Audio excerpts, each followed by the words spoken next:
Kembali bersama kami dalam Lunch Talk, kita masih membahas terkait dengan abai 3M sama dengan bunuh diri. Nah ini kita juga masih membahas bersama dengan Prof. Zubairi dari Satgas COVID-19 dan juga Mas Hermawan, Dewan Pakar Ikatan Ahli Kesehatan Masyarakat Indonesia.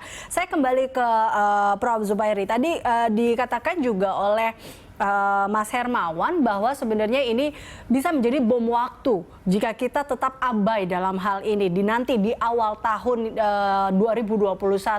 Prof, jadi juga sempat kita lihat terkait dengan tracing kita saat ini yang dinilai juga masih belum berjalan yang semestinya dengan jumlah yang sekarang ini atau yang saat ini terus meningkat. Nah, Anda melihat seperti apa sih Prof sebenarnya, apakah memang tracing kita masih dianggap juga belum baik, belum berjalan dengan betul, atau seperti apa, Prof? Ya, jadi kan tadi diharapkan untuk sampelnya sekitar 150.000 tadi.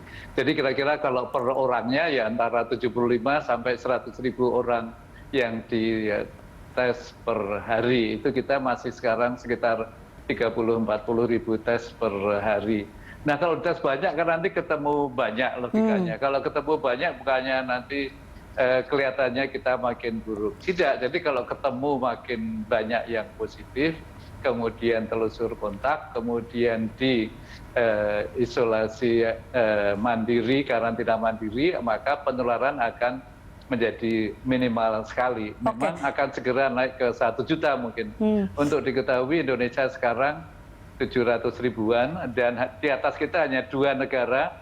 Setelah itu yang ketiga sampai ke atas semuanya sudah lebih dari 1 juta.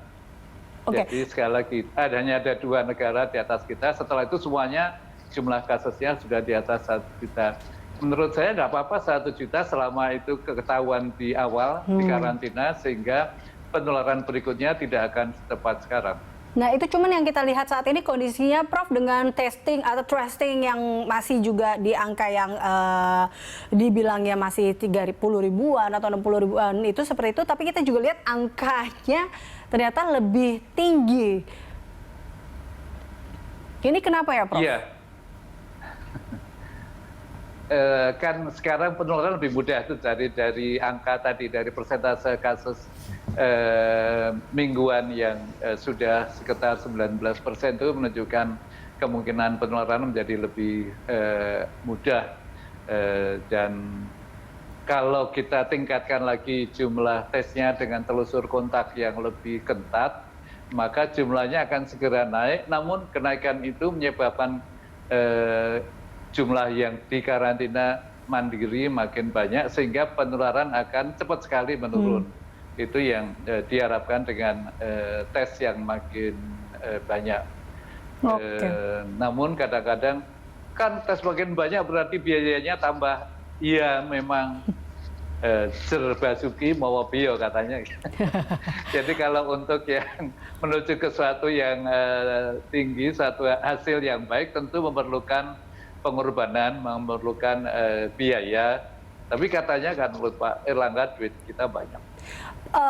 Prof, menurut Anda ini nggak sih Prof, sebenarnya kan kalau kita lihat ya saat ini kan banyak yang berlibur juga dan beberapa tempat akhirnya juga memberikan tes swab antigen gratis. Lalu kemudian mereka, ya kita juga tahu bahwa sekarang syaratnya harus ada swab PCR atau swab antigen. Sebenarnya ini juga bisa menjadi salah satu atau membantulah untuk tracing sebenarnya kalau memang dimanfaatkan dengan baik. Tadi yang kalau dikatakan oleh Mas Hermawan kan sebenarnya bisa aja nih tadi ya, jangan hanya menjaring ya Mas Hermawan ya terkait dengan tadi hal yang berbeda itu. Nah ini menurut Anda sebenarnya kita bisa nggak sih sebenarnya memanfaatkan momentum ini juga terkait dengan tracing?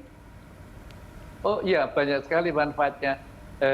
Namun tes antigen ini yang bisa cepat sekali hasilnya itu rupanya bisa dikerjakannya saat ini hanya di beberapa tempat tertentu, misalnya di stasiun atau di airport, namun justru di beberapa rumah sakit menjadi belum mampu.